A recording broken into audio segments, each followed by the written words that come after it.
করব নতুন স্বাদের ভাপা পিঠা। তাই কে কে বানিয়েছে তোমরা জানলে বলবা। আমি আজকে নতুন ভাবে বানাচ্ছি নতুন পিঠা। আচ্ছা, এখানে এসে 500 চালের গুঁড়ো, তাই আর একটু স্বাদ মতন লবণ নিয়ে নিলাম, ঠিক আছে। আর এখানে কতটা চিনি নিয়ে নিলাম। পুজোর মুকুল দানাগুলো রাখা দিদি কিছু বেশি না, অল্প চিনি, একটু হালকা মিষ্টি মিষ্টির জন্য চিনি দিয়ে। এবার ভালো করে চিনিটা নুনটা এভাবে মেখে নিতে হবে। আর এখানে উষ্ণ গরম দুধ নিলাম, এখানে 250 দুধ নিয়েছি। হ্যাঁ, 500 চালের গুঁড়োর থেকে মানে 400 গ্রাম চালের গুঁড়ো।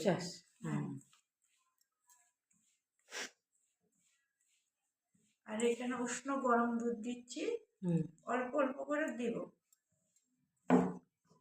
এবার এটা পুরো মাখাবি ভালো করে, তাই তো? হ্যাঁ, পুরোটাই লেগে গেল বল, তাই তো? দিয়েছি, আর একটু লাগবে না, আর লাগবে না, লাগবে না। এটা পুরো মেখে ঝুরঝুরা হয়ে যাবে। নতুন ভাপা পিঠা। এটা দেখো সুন্দর করে মেখে নিয়েছি, ঝুরঝুরা হয়েছে, আরো ঝুরঝুরা হবে, কিছুক্ষণ রেস্টে রাখবো। আর কতটা নারকেল নিয়ে নিচ্ছি।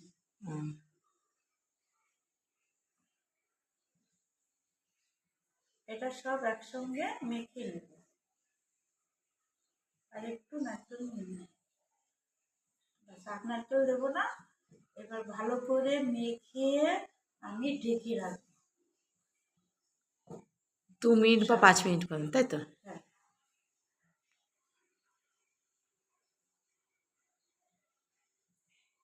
এ দেখো সুন্দর করে ঝুরঝুরা করে নিয়েছি বন্ধুরা। এখন আমি এর মধ্যে একটা শাঁস করব, নারকেলটা দিয়ে ঝুরঝুরা করে নিয়েছি।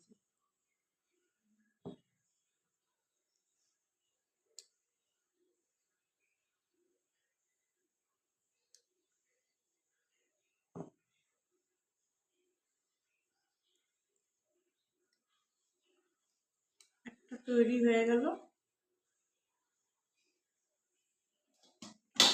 এর মধ্যে শাঁসগুলো একবারে করে বসিয়ে নিই।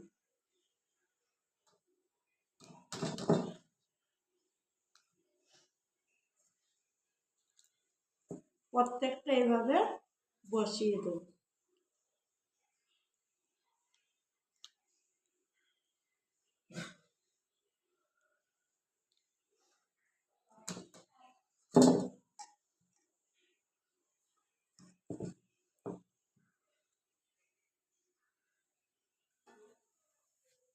জলটা তো ফুটছে, এবার আমি থালাটা বসিয়ে দিলাম।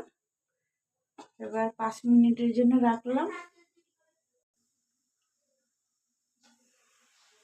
পিঠেগুলো কিন্তু সব কটা হয়ে গেছে, দেখো বন্ধুরা, সব কটা আমার হয়ে গেছে পিঠে। চলো সার্ভ করি। এই দেখো কেমন হয়েছে, খেয়ে দেখো। খেয়ে দেখো। খাও খাও। বাহ, পিছনে কেকের মতন বেশ সুন্দর হয়েছে।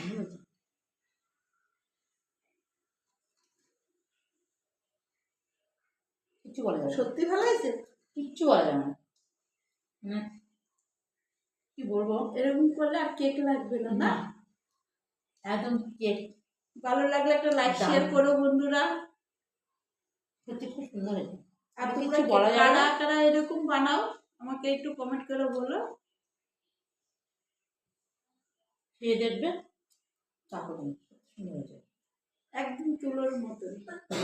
মেশিনের চালের গুঁড়ো দিয়ে করছি, শুধু খেলে একটু দুধটা একটু ঘন করে ফুটিয়ে উষ্ণ করে দিতে হবে। না দেখতে কত সুন্দর হয়েছে, দারুণ হয়েছে।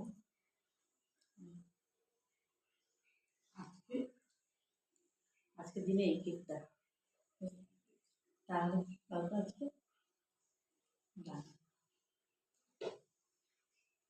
Tata, bye bye.